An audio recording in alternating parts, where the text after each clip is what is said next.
प्यारे बच्चों, जय हिंद। आज की कक्षा में आप सबका स्वागत है।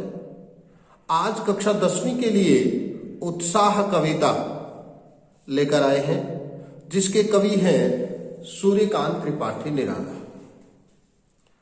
तो सबसे पहले सूर्यकांत त्रिपाठी निराला के व्यक्तित्व एवं कृतित्व प्रकाश डालते हैं। छायावादी कवि सूर्यकांत त्रिपाठी निराला का जन्म सन 1899 में पश्चिमी बंगाल के महिषादल में हुआ। ये मूलतः उत्तर प्रदेश के उन्नाव जनपद के निवासी थे। इनके पिता का नाम राम सहाय त्रिपाठी था, जो सियासत महिषादल के कोषाध्यक्ष थे। इनकी माताजी का देहांत तब हो गया जब निराला जी की मात्र 3 वर्ष की आयु थी। इन्होंने बंगाल में ही रहकर संस्कृत, बांग्ला तथा दर्शन शास्त्र का अध्ययन किया। 14 वर्ष की अल्प आयु में ही इनका विवाह मनोहरा देवी के साथ हुआ। सन 1918 में इनकी पत्नी की मृत्यु होने से इनका पारिवारिक जीवन सुखमय नहीं रहा। उनकी प्रिय पुत्री सरोज की अकाल मृत्यु ने इन्हें अंदर तक तोड़ दिया। परिस्थितियों से संघर्ष करते हुए इनकी मृत्यु 15 अक्टूबर सन 1961 में हो गई। इनकी प्रमुख रचनाएं हैं, सबसे पहले काव्य अनामिका, परिमल, गीतिका, अपरा, नए पत्ते, राम की शक्ति पूजा, तुलसीदास। उपन्यास हैं उल्का, निरूपमा, चोटी की पकड़। कहानी संग्रह है लिली, सखी, चतुरी चमार। निबंध संग्रह है प्रबंध की प्रतिभा। पत्रिका संपादन किया इन्होंने समन्वय, मतवाला, सुधा। अब हम निराला जी की भाषा शैली पर प्रकाश डालते हैं। निराला जी ने काव्य रचना में क्रांति ला दी। इन्होंने कविता को भी बंधन से छुड़वाया, उसे भी छंद बंधन से मुक्त किया। इनकी कविता में गागर में सागर भरने वाले परिमार्जित तत्सम शब्दों का भरपूर प्रयोग मिलता है, परंतु यह नहीं है कि इन्होंने अन्य शब्दों के प्रयोग से परहेज किया हो। बोलचाल की भाषा को साथ लेकर चलते रहे। इनकी कविताओं में संगीतात्मकता को स्पष्ट अनुभूति होती है। कविता में पूर्ण प्रवाह है। तो अब हम इनकी कविता उत्साह, जो कि 10वीं के पाठ्यक्रम में है, उसको समझते हैं। उत्साह कविता एक आह्वान गीत है, क्रांति उत्पन्न करने वाला गीत है। इसमें कवि बादलों का आह्वान करता है, उनके लिए कहता है कि तुम पूरे आसमान को घेर लो और गर्जना करो और वर्षा करो, ताकि लोग आपकी गर्जना को सुने और उनके अंदर एक उत्साह का संचार हो, एक क्रांति आ जाए उनके अंदर और उनका जीवन परिवर्तित हो जाए। तो आइए कविता समझते हैं। बादल गरजो, घेर घेर घोर गगन धराधर हो। बादल गरजो अर्थात हे बादलों तुम गर्जना करो। घेर घेर घोर गगन, इस भयंकर आकाश को, घनघोर आकाश को, इस विस्तृत आकाश को घेरते हुए, इस पूरे आकाश में फैलते हुए, धराधर हो। धराधर मतलब हे बादलों, हे बादलों इस विस्तृत आकाश में फैलते हुए तुम भयंकर गर्जना करो।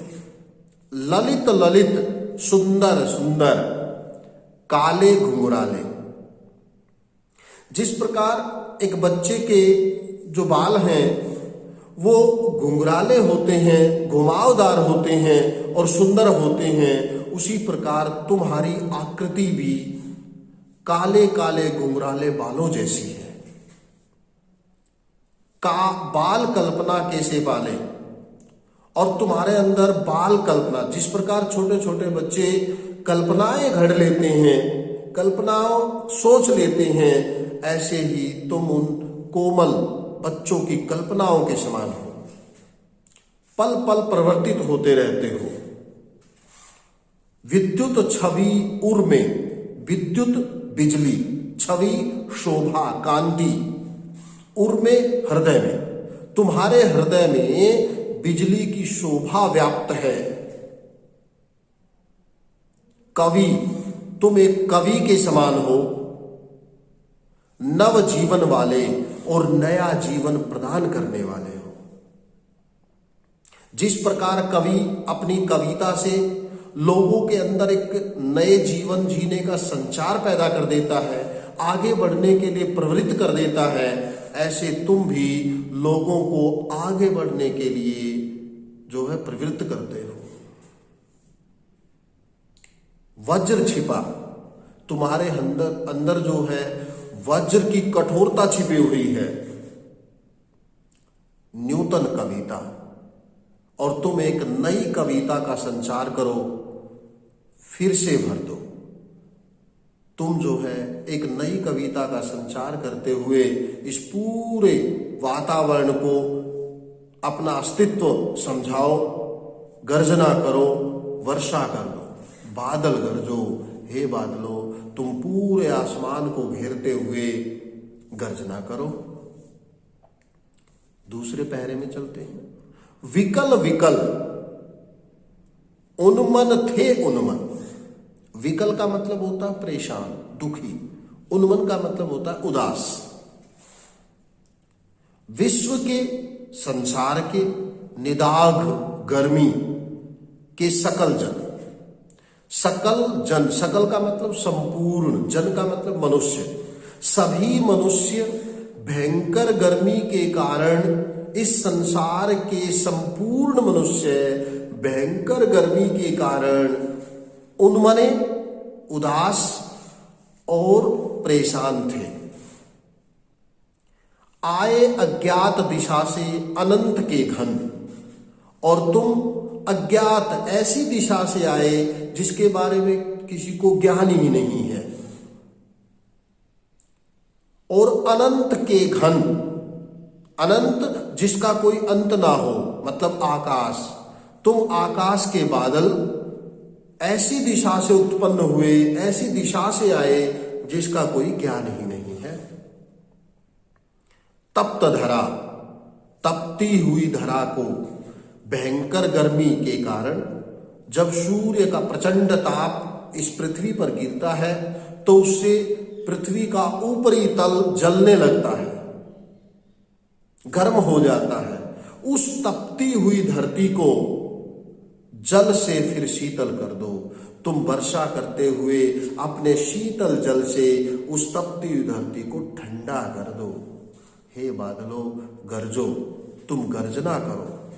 इस पूरे वातावरण में और मनुष्यों के अंदर एक उत्साह भर दो गर्जना के साथ, और उनके अंदर एक क्रांति ला दीजिए। तभी लोग जो हैं वो कार्य करने के लिए उत्साहित होंगे, आगे बढ़ेंगे। तो प्यारे बच्चों, ये इस कविता का अर्थ।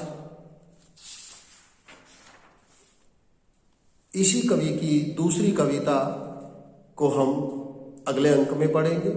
तब तक इस कविता को सुने, समझें और इसके प्रश्न उत्तरों को भी जो है लिखें। धन्यवाद।